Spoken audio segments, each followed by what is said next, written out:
Hi, I'm Dr. Tim Weir, and I gotta tell you, I love life. But when I'm not being a husband, a father, a grandfather, an author, or a practicing chiropractor, I'm the host of the television show Loving Life with Dr. Tim Weir. I love to cook. I love to travel. I like to spend time with people who do what they love and love what they do. Join me and Elvis for the next 30 minutes as we help you discover how to love life. Hey, welcome to another episode of Loving Life. You know, I love to go back in the archives of some older shows and pull out some things, and this whole week is just dedicated to people who have a passion for life. You know, that's the most important key to anything. If you can get passionate about anything, you can be a success in it. So this week we're going back in history and talking to Carl Moraski from the Carolina Ballet. He wrote all the music there for Carolina Ballet for Beauty and the Beast. And I think you're going to enjoy him. He's an amazing, amazing musician. Watch this. You know, you've heard me say it many, many times before.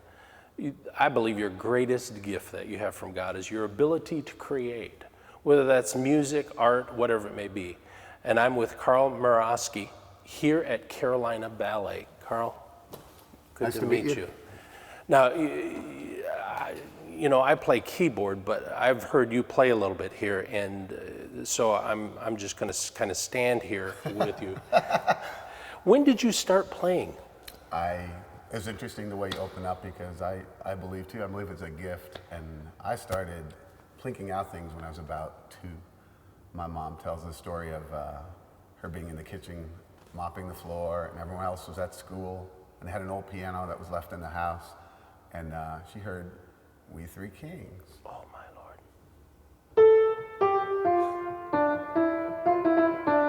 And she said she came in and she looked and she said, "Did you just play something?"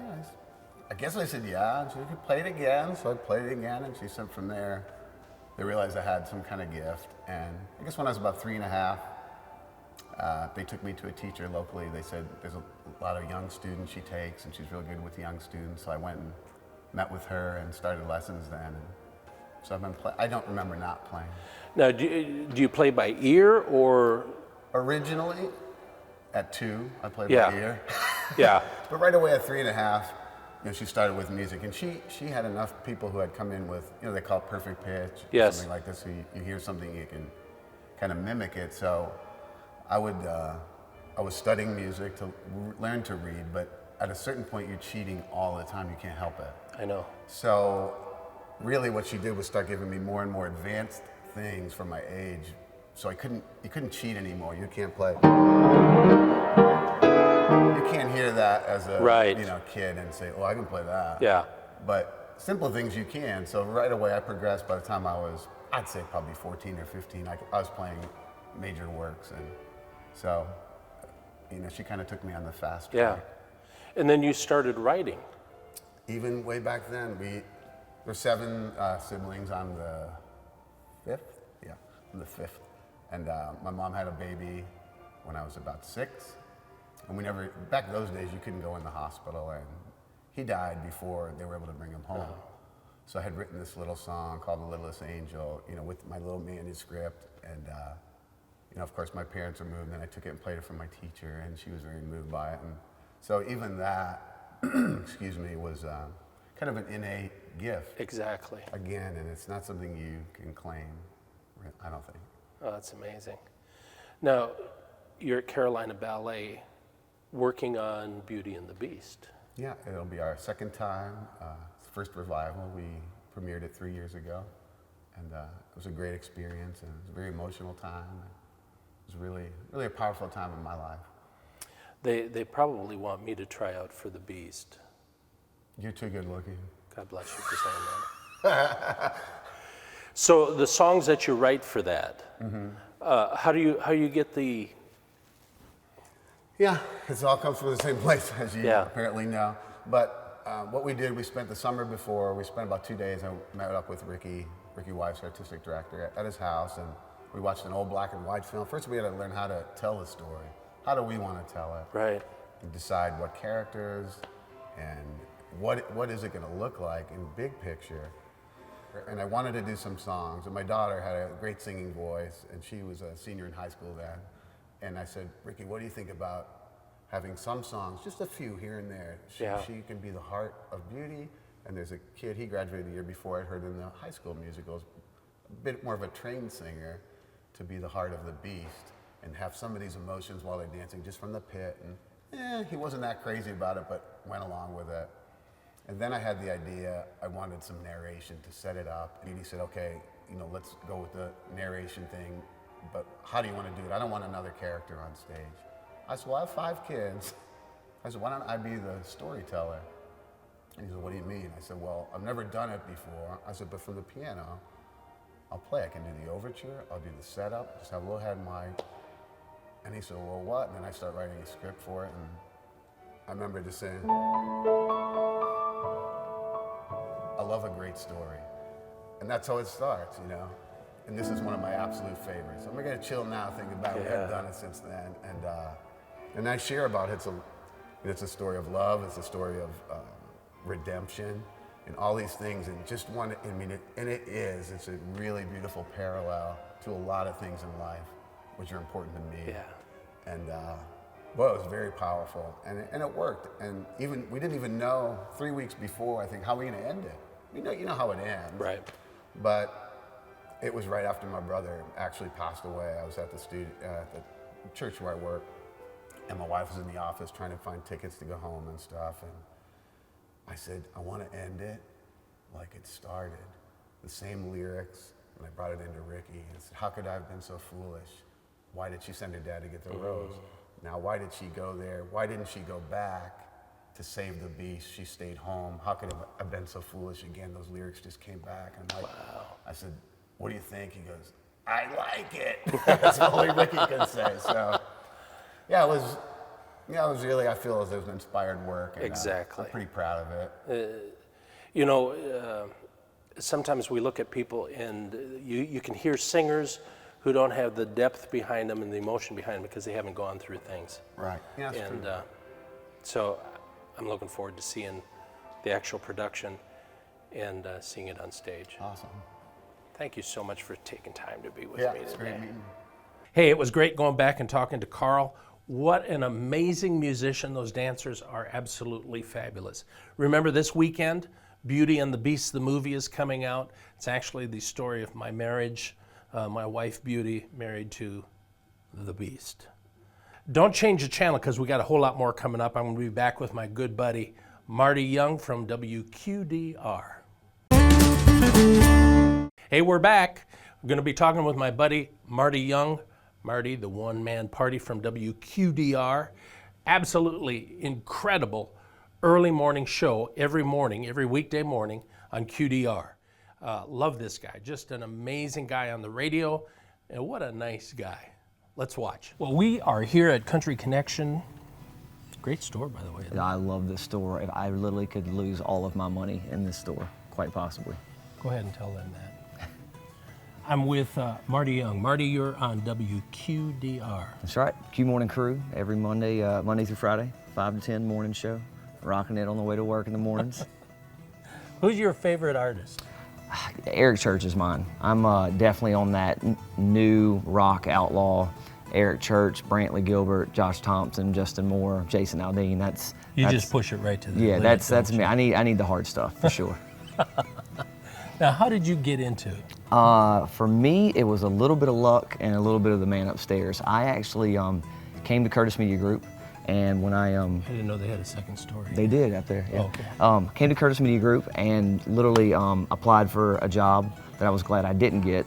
And the web department, the guy called me and said, look, I know we don't have what you're looking for, but if you want to work part-time in the web department, I can get you in, get you some work, and then maybe you can get into something else. Foot in the door. Yeah, and literally he kind of took me under his wing and said, look, while you're here, open your eyes, watch what's going on, and you'll see the people that kind of come and go and the people that stay is the way that, you watch how people treat people. Right. And I just took advantage of that, man. I jumped in after about 9 months. I got into promotions and marketing with QDR.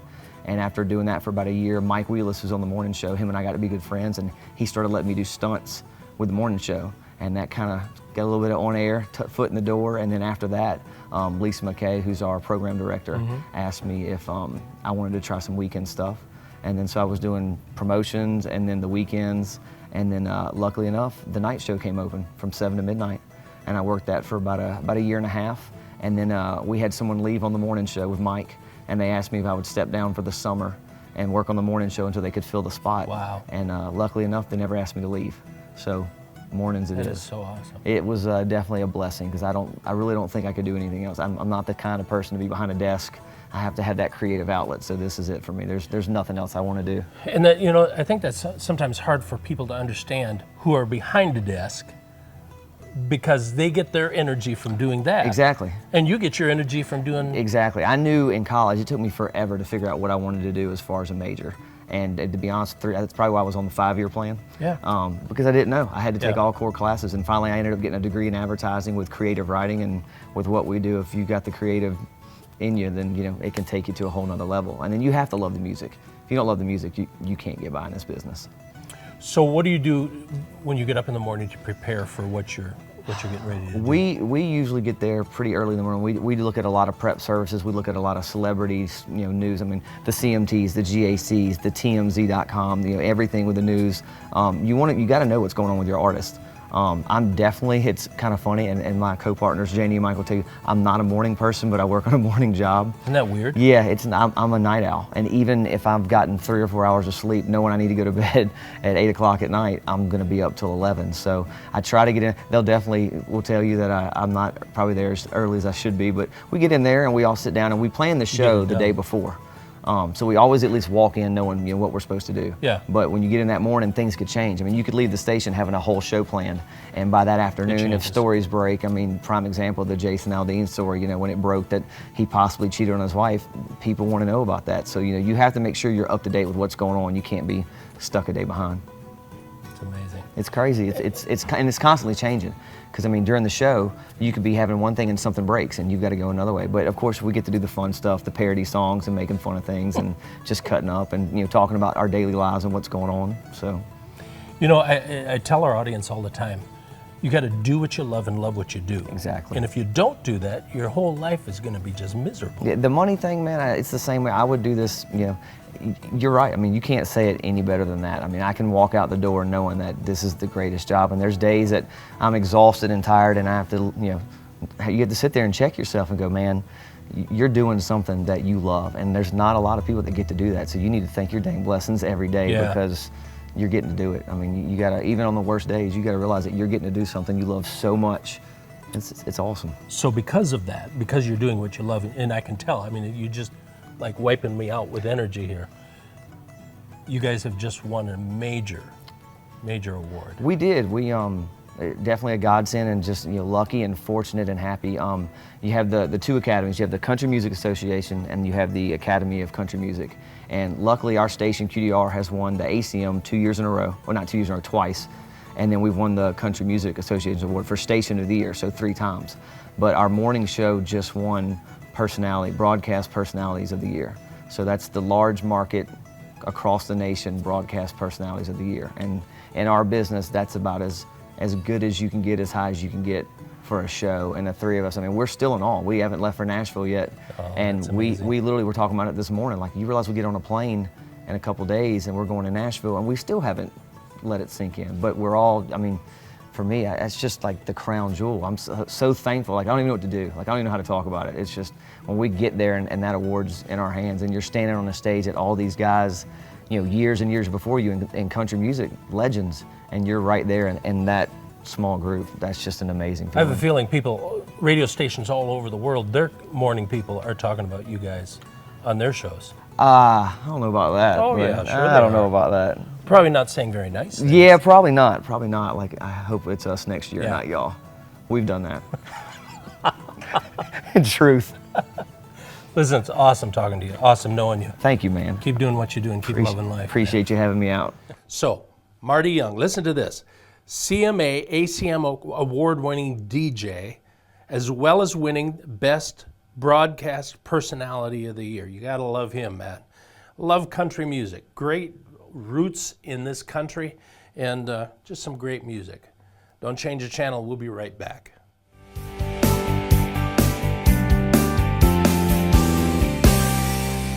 Hey, welcome back. We're talking this week about passion and what you do. You know, you can go to different places. You can go to restaurants, stores, whatever. You can find people who are passionate about what they do, and you can find other people who are not passionate, and there's a huge, huge difference. One of those passionate people is my friend Chris Weiss. He's from Ray Price, Harley Davidson.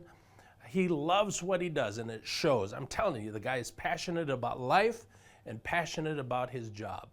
Let's go talk to him right now. Can I help you? Oh, hey, Chris Weiss. What's happening? Ray Price, we're at Ray Price, Harley Davidson in Raleigh, North Carolina. That's right. I'm glad you let us come here. You're welcome. Thanks for coming. Listen, we do a segment on the show called Time for You. Okay. And it's a time where people, hobbies, all kinds of stuff. And I just got to thinking about motorcycles, and I said, man, there's a lot of people who love doing that. There sure are. Here's the problem. I've never ridden a motorcycle in my life. What do I do? How could I tell that? That's very interesting. Well, we have a Learn to Ride course. Okay.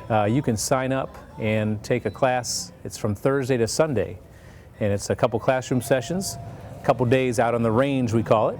Really? And by the time you're done, you'll have a certificate to get your endorsement. Just go to the DMV, take their computer test, and you're ready to roll. Is that right? That's right. So you got really somebody that kind of holds your hand all the way through this. Yep. We go one step further. When you get your endorsement at the DMV, you come back here. Instead of getting on a friend's bike or going out somewhere and buying a bike you're unfamiliar with, we'll put you on a rental bike for free, the same bike that you trained with all weekend. So once you're confident with the bike that you've been riding, Wow. now you negotiate the road and get comfortable with that, come back 24 hours later, and either the next day or the next week, we'll put you on an even bigger bike and get you used to that, and you'll be a Harley person before you know it.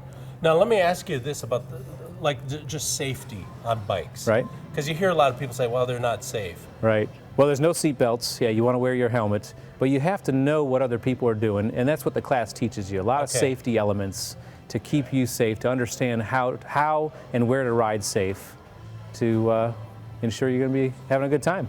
Now, and I'm just shooting you some questions Okay. here. So as far as riding, is there a set season that people can ride, or do some people ride all year long, or? Any time when the ground is not frozen is a good time to ride. Really? Yep. Okay.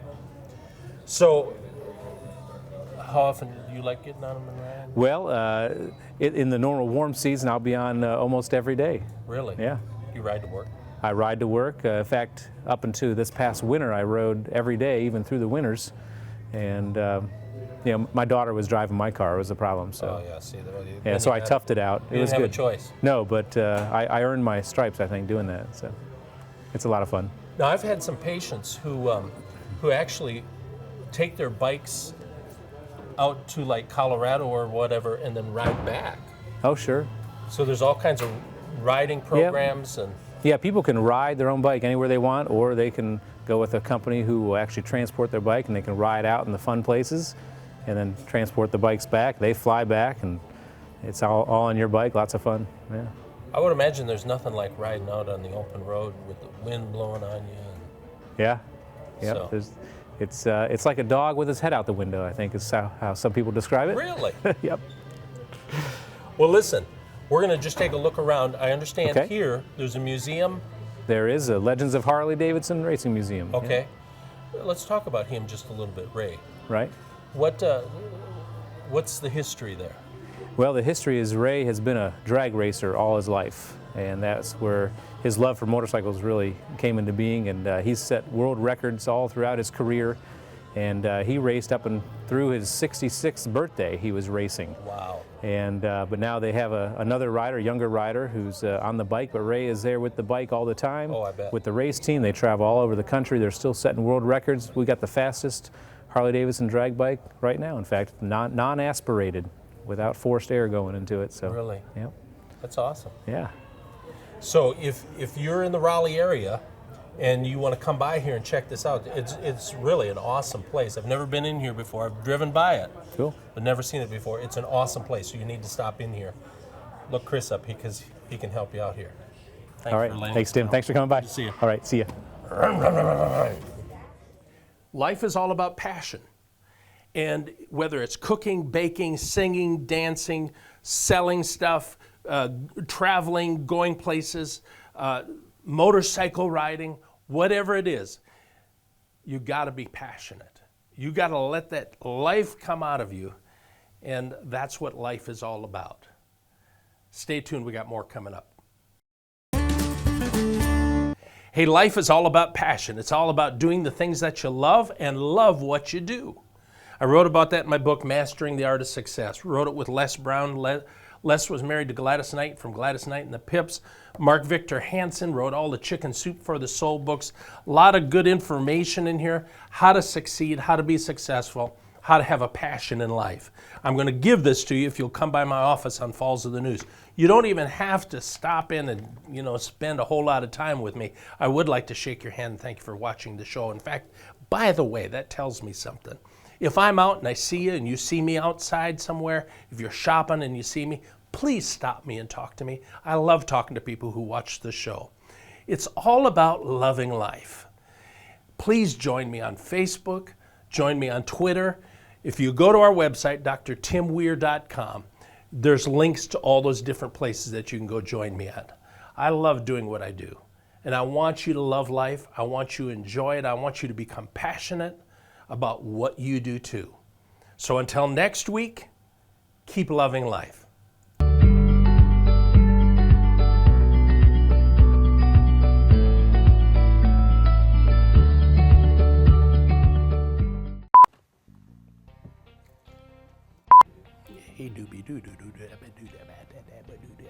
Carl Moraski at the Carolina buffet.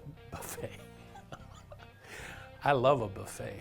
I'm going to be back with my good buddy. Can you hear me? Marty the one. What the hell is this tag?